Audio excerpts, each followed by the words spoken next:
ಇನ್ನು ರಾಜ್ಯದಲ್ಲಿ ಗ್ಯಾಸ್ ಸಮಸ್ಯೆ ದಿನದಿಂದ ದಿನಕ್ಕೆ ತಾರಕಕ್ಕೇರ್ತಾ ಇದೆ. ಇದೇ ವಿಚಾರಕ್ಕೆ ಈಗ ಕೇಂದ್ರ ವರ್ಸಸ್ ರಾಜ್ಯ ಸರ್ಕಾರದ ನಡುವೆ ಫೈಟ್ ಜೋರಾಗ್ತಾ ಇದೆ.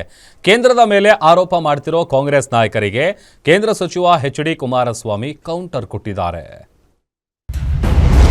ರಾಜ್ಯದಲ್ಲಿ ಗ್ಯಾಸ್ ಟ್ರಬಲ್, ಕೇಂದ್ರ ವರ್ಸಸ್ ರಾಜ್ಯ ಸರ್ಕಾರ ಫೈಟ್.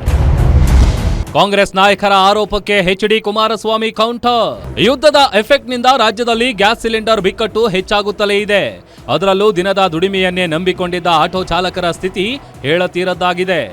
ಈಗ ಗ್ಯಾಸ್ ಟ್ರಬಲ್ ವಿಚಾರಕ್ಕೆ ರಾಜ್ಯ ಸರ್ಕಾರ ಮತ್ತು ಕೇಂದ್ರ ಸರ್ಕಾರದ ನಡುವೆ ವಾರ್ ಜೋರಾಗ್ತಿದೆ.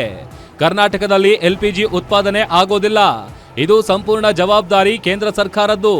ಆದರೆ ಸಮಸ್ಯೆ ಬಗೆಹರಿಸಬೇಕಾದ ಮೋದಿ ಸರ್ಕಾರ ಹಿಂದೂ ಮುಸ್ಲಿಂ ಗದ್ದಲ ಎಬ್ಬಿಸುತ್ತಿದೆ ಅಂತ ರಣದೀಪ್ ಸಿಂಗ್ ಸುರ್ಜೇವಾಲಾ ಆರೋಪಿಸಿದ್ದಾರೆ. On a time I heard a union minister called Mr. Kumaraswamy used to say, "Oh, we will come to power and sanction it within 5 hours." Mr. Kumaraswamy, now 3 years have passed. When will those 5 hours come? What are the BJP union ministers doing? ಇನ್ನು ಕಾಂಗ್ರೆಸ್ ಆರೋಪಕ್ಕೆ ಕೇಂದ್ರ ಸಚಿವ H D. Kumaraswamy counter ಕೊಟ್ಟಿದ್ದಾರೆ. ಬಾಗಲಕೋಟೆಯಲ್ಲಿ ಮಾತನಾಡಿದ ಅವರು, ಹೌದಪ್ಪ, ನಾವು ಗ್ಯಾಸ್ ಕೊಡ್ತಿಲ್ಲ. ಅಂತಾರಾಷ್ಟ್ರೀಯ ಮಟ್ಟದಲ್ಲಿ ಏನೇನೋ ಸಮಸ್ಯೆ ಆಗ್ತಿದೆ. ಕೇಂದ್ರ ಸರ್ಕಾರದಲ್ಲಿ ಬುದ್ಧಿವಂತರಿಲ್ಲ.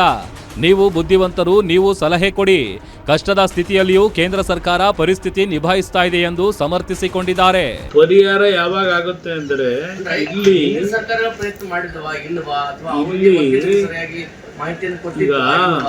ಪರಿಹಾರ ಯಾವಾಗ ಆಗುತ್ತೆ ಅಂದ್ರೆ ಪಕ್ಕದ ಆಂಧ್ರ ಪ್ರದೇಶದ ನಿಮ್ಗೊಂದು ಎಕ್ಸಾಂಪಲ್ ಕೊಡ್ತೀನಿ. ಅಲ್ಲಿಯ ಮತದಾರರು ತೆಗೆದುಕೊಂಡಂತ ನಿರ್ಧಾರ ಇವತ್ತು ಅಲ್ಲಿ ಆಂಧ್ರ ಪ್ರದೇಶಕ್ಕೆ ಯಾವೊಂದು ಹಲವಾರು ಸಮಸ್ಯೆಗಳಿತ್ತು, ಜಾತಿ ಸಮಸ್ಯೆಗಳಿಗೆಲ್ಲ ಪರಿಹಾರ ದೊರಕ್ತಾ ಇದೆ. ರಾಜ್ಯದಲ್ಲಿ ದಿನದಿಂದ ದಿನಕ್ಕೆ ಗ್ಯಾಸ್ ಸಮಸ್ಯೆ ಹೆಚ್ಚಾಗುತ್ತಲೇ ಇದೆ. ಗ್ಯಾಸ್ ಸರಬರಾಜು ವಿಚಾರಕ್ಕೆ ರಾಜ್ಯ ಮತ್ತು ಕೇಂದ್ರ ಸರ್ಕಾರದ ನಡುವೆ ಫೈಟ್ ಶುರುವಾಗಿದ್ದು, ಪರಸ್ಪರ ರಾಜಕೀಯ ಕೆಸರೆರಚಾಟಕ್ಕೆ ವೇದಿಕೆಯಾಗಿರುವುದು ವಿಪರ್ಯಾಸವೇ ಸರಿ. Durgesh Nayak, political bureau, guarantee news, Bengaluru.